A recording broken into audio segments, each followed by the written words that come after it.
Hello বন্ধুরা, তোমরা সবাই কেমন আছো? মিনার একটা ছোট্ট ব্লগে তোমাদের স্বাগত। Good morning. কালকে সারা রাত ঘুম হয়নি, ছেলেটা একদম ঘুমায়নি সারা রাত। রাতে ঘুম না হলে সকালে শরীরটা এমন ম্যাজম্যাজ করে, ভালো লাগছে না। কিন্তু রান্নাও তো করতে হবে।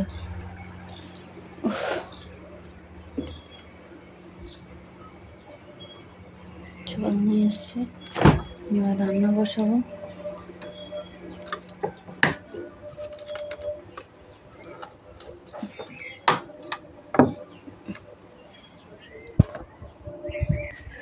গ্যাসটা একটু মুছে নিচ্ছি, ফ্রিজে মাছ ছিল বের করেছি, এবার গ্যাসটা মুছে নিচ্ছি।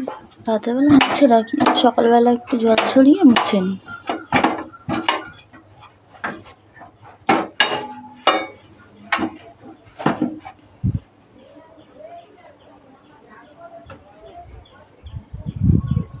ভাতটা বসিয়ে দিই।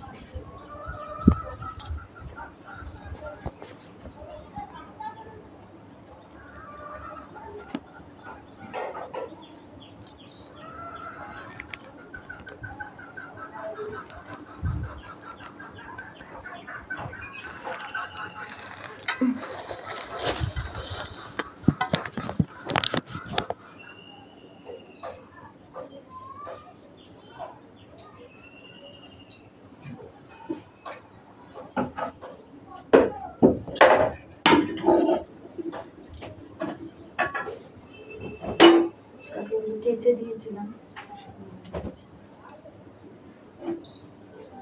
গ্যাস মুছে।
আমার কত রাতে ঘুমাতে হয়, 12টার আগে শুতে পারি না।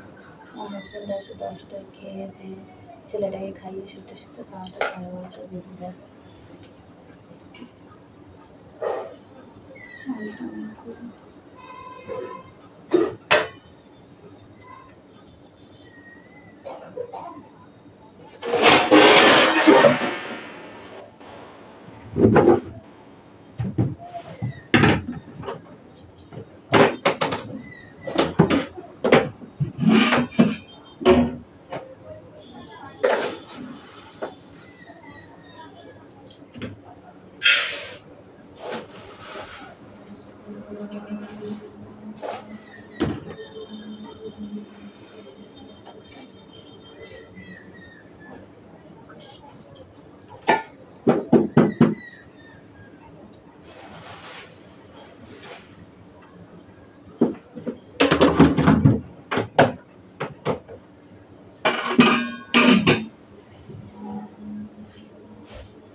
ঢাকা দিয়ে দিই।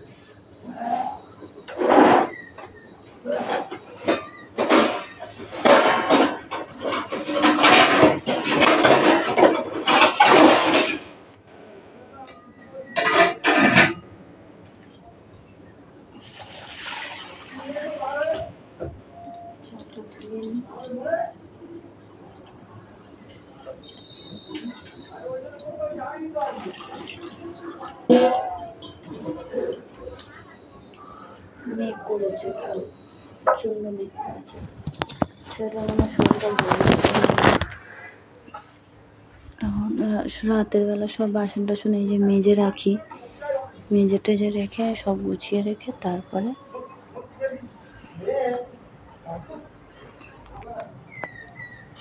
চালটা ধুয়ে নেবো।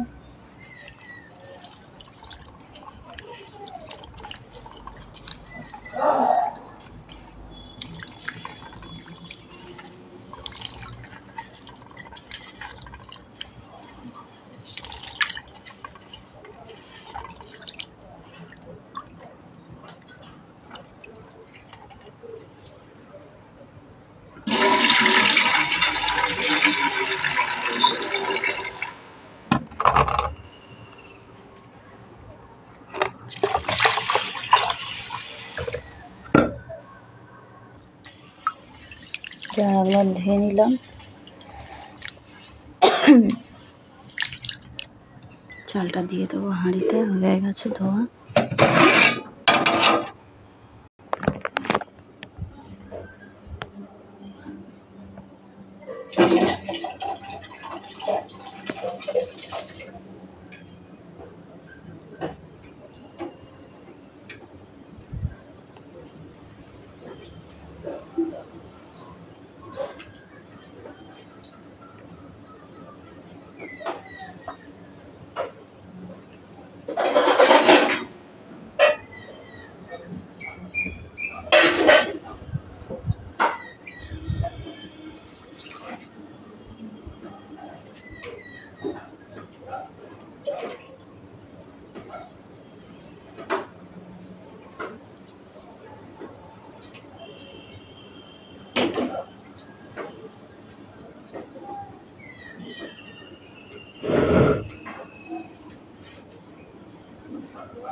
এই দেখো বন্ধুরা, আমার শাশুড়ি মেয়ে শাক তুলে এনেছিল কালকে রাতে, আর কাটিনি, ফ্রিজে রেখে দিয়েছিলাম। এখন কেটে নেবো, বেছে রেখেছিলাম, রাতে শাকটা কাটিনি। কোথায় পোকা টোকা থাকবে, ওই জন্য রাতে আর শাক কাটিনি। শাক খাইও না, কাটিও না, তো এখন কেটে নেবো শাকটা।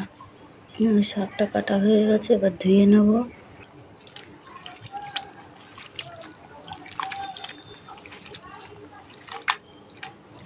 শাকটা গোটা আগে ধুয়ে নিলেই ভালো হয়, কিন্তু কি করব, এখানে জল, এখন কোথায় ফেলতে হবে, যেতে হবে দূরে জল ফেলতে।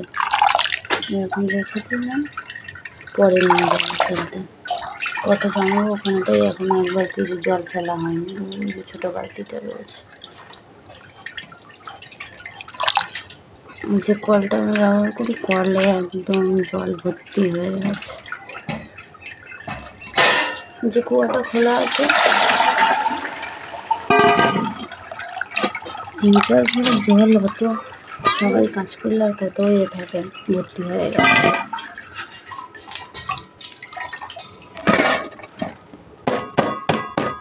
প্রচণ্ড সমস্যা বন্ধুরা, প্রচণ্ড সমস্যা। ভাতটা ফুটে গেছে, বালতি করে জল নিয়ে এসে জল শেষ হয়ে গেছে, জল নিয়ে এসছি।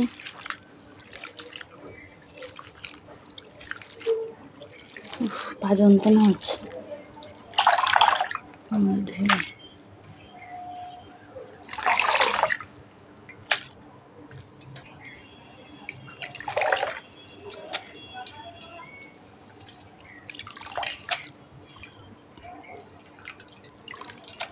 হাজব্যান্ডের জলটা ফেলে দিয়ে আসতো, ওর আবার শরীরটা খারাপ হলে হাত পা প্রচণ্ড যন্ত্রণা হচ্ছে। কালকে রাতেই বলছিল,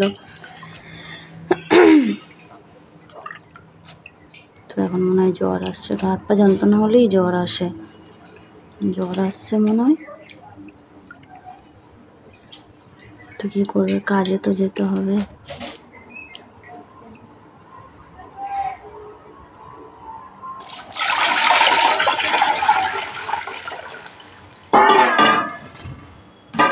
কত জল হয়ে গেছে, কত জল নিয়ে সে ফেলতে হবে।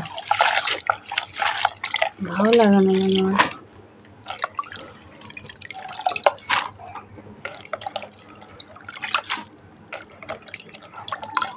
কলকাতায় ছিলাম, এক ভালো ছিলাম, কিন্তু কী করবো বন্ধুরা, ওখানে ভাড়া ঘরে, আর আমার বাবা মা কিছু করতে পারে না, আমাদের কাছেই থাকে। এবার আমার হাজব্যান্ড একা কত টানবে, দুটো বাচ্চা, বাবা মা, সবার খাওয়া দাওয়া, অসুখ বিসুখ, ঘর ভাড়া সম্ভব হয় একটা মানুষের পক্ষে, সেই জন্য চলে আসি।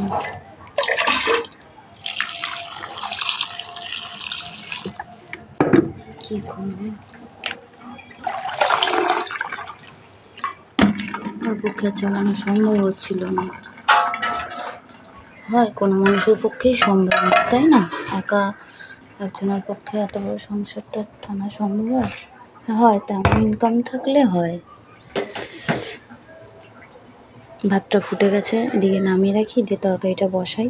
যখন রাতে সব কেটে রেখেছি, মাছটা বেগুন আলু দিয়ে তরকারি করবো, আদা রসুন সব ছাড়িয়ে রেখেছিলাম। শাকটা আগে ভাজা বসিয়ে দিই, গ্যাসটা কমিয়ে দিয়ে যাই। হ্যাঁ যাচ্ছি, ছেলে বাথরুম করেছে, যেতে হবে। অবস্থা, রান্না করবো না যাচ্ছি যাচ্ছি, লঙ্কা আছে, তাড়াতাড়ি করবো।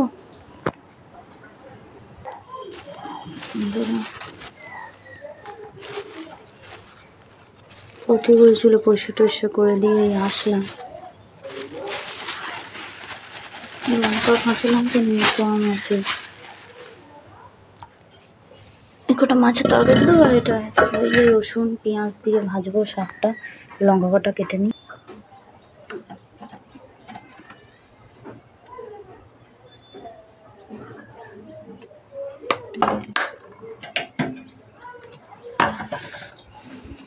বন্ধুরা, ভিডিওটা ভালো লাগলে লাইক কমেন্ট শেয়ার করে দিও। হ্যাঁ রাখলাম, এখন এক হাতে হচ্ছে না ঠিক।